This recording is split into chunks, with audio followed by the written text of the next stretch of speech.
When I was young, my family lived overseas. I lived in Indonesia for a few years. And my mother, she didn't have the money to send me where all the American kids went to school. But she thought it was important for me to keep up with an American education. So she decided to teach me extra lessons herself, Monday through Friday. But because she had to go to work, the only time she could do it was at 4:30 in the morning. But whenever I'd complain, my mother would just give me one of those looks and she'd say, "This is no picnic for me either, Buster." So I know that some of you are still adjusting to being back at school, but I'm here today because I have something important to discuss with you. My father left my family when I was 2 years old, and I was raised by a single mom who had to work and who struggled at times to pay the bills and wasn't always able to give us the things that other kids had.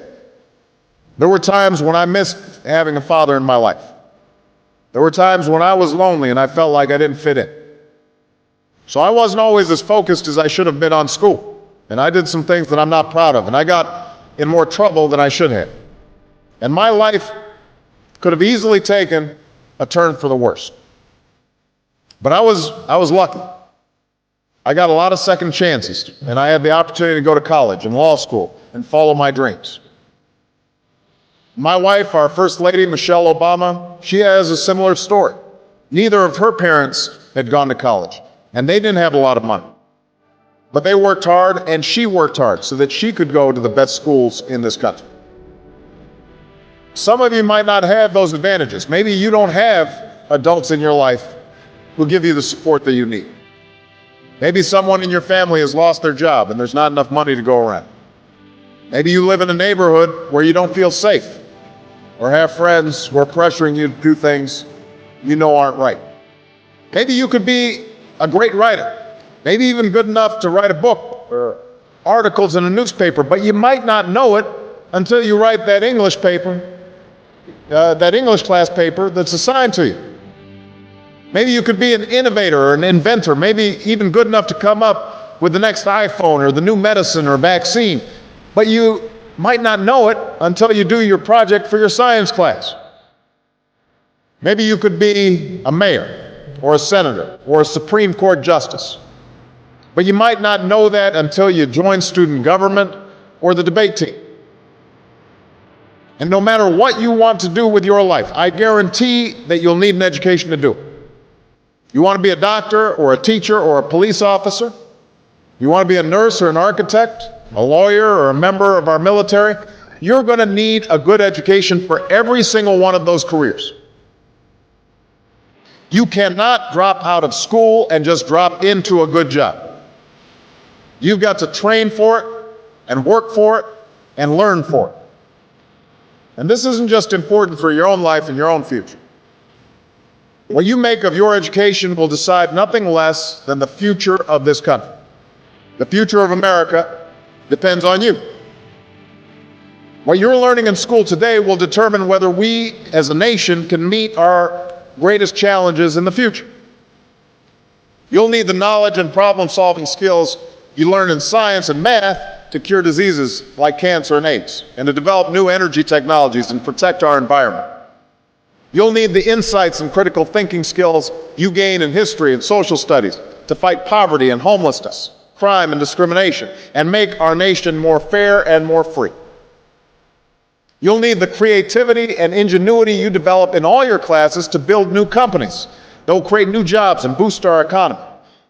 We need every single one of you to develop your talents and your skills and your intellect so you can help us old folks solve our most difficult problems. If you don't do that, if you quit on school, you're not just quitting on yourself, you're quitting on your country. Now, I know it's not always easy to do well in school. I know a lot of you have challenges in your lives right now that can make it hard to focus on your schoolwork. I get it. I know what it's like. But at the end of the day, the circumstances of your life, what you look like, where you come from, how much money you have, what you've got going on at home, none of that is an excuse for neglecting your homework or having a bad attitude in school. That's no excuse for talking back to your teacher or cutting class or dropping out of school. there is no excuse for not trying. Where you are right now doesn't have to determine where you'll end up. No one's written your destiny for you. Because here in America, you write your own destiny. You make your own future. That's what young people like you are doing every day all across America. And that's why today I'm calling on each of you to set your own goals for your education and do everything you can to meet them. Your goal can be something as simple as doing all your homework, paying attention in class, or spending some time each day reading a book.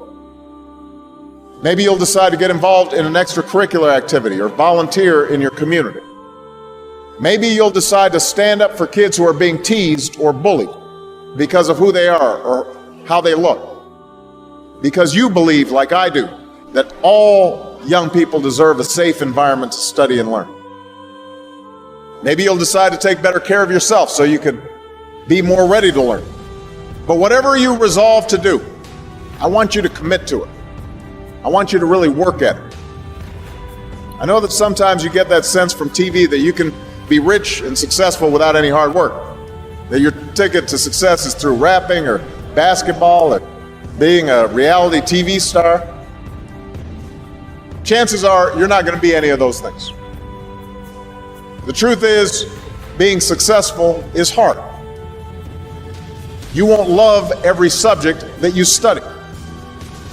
You won't click with every teacher that you have. Not every homework assignment will seem completely relevant to your life right at this minute. And you won't necessarily succeed at everything the first time you try. That's okay. Some of the most successful people in the world are the ones who've had the most failures. J.K. Rowling, who wrote Harry Potter. Her first Harry Potter book was rejected 12 times before it was finally published. Michael Jordan was cut from his high school basketball team. He lost hundreds of games and missed thousands of shots during his career. But he once said, "I have failed over and over and over again in my life, and that's why I succeed." These people succeeded because they understood that you can't let your failures define you. You have to let your failures teach you. You have to let them show you what to do differently the next time. So if you get into trouble, that doesn't mean you're a troublemaker. It means you need to try harder to act right. If you get a bad grade, that doesn't mean you're stupid. It just means you need to spend more time studying. No one's born being good at all things. You become good at things through hard work. You're not a varsity athlete the first time you play a new sport. You don't hit every note the first time you sing a song. You've got to practice. The same principle applies to your schoolwork. You might have to do a math problem a few times before you get it right. You might have to read something a few times before you understand it. You definitely have to do a few drafts of a paper before it's good enough to hand in. Don't be afraid to ask questions. Don't be afraid to ask for help when you need it. I do that every day. Asking for help isn't a sign of weakness, it's a sign of strength. Because it shows you have the courage to admit when you don't know something, and that then allows you to learn something new. So find an adult that you trust, a parent, a grandparent, or a teacher, a coach, or a counselor, and ask them to help you stay on track to meet your goals.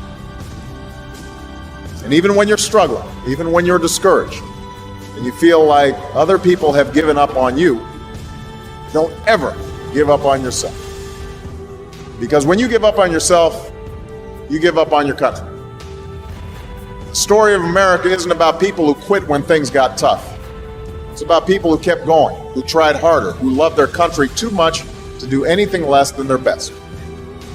It's the story of students who sat where you sit 250 years ago and went on to wage a revolution, and they founded this nation. Young people. Students who sat where you sit 75 years ago, who overcame a depression and won a world war, who fought for civil rights and put a man on the moon. Students who sat where you sit 20 years ago, who founded Google and Twitter and Facebook and changed the way we communicate with each other. So today, I want to ask all of you, what's your contribution going to be? What problems are you going to solve? What discoveries will you make? What will a president who comes here in 20 or 50 or 100 years say about what all of you did for this country? You know, your families, your teachers, and I are doing everything we can to make sure you have the education you need to answer these questions. I'm working hard to fix up your classrooms and get you the books and the equipment and the computers you need to learn. But you've got to do your part too. So I expect all of you to get serious this year. I expect you to put your best effort into everything you do. I expect great things from each of you. So don't let us down. Don't let your family down or your country down. Most of all, don't let yourself down. Make us all proud.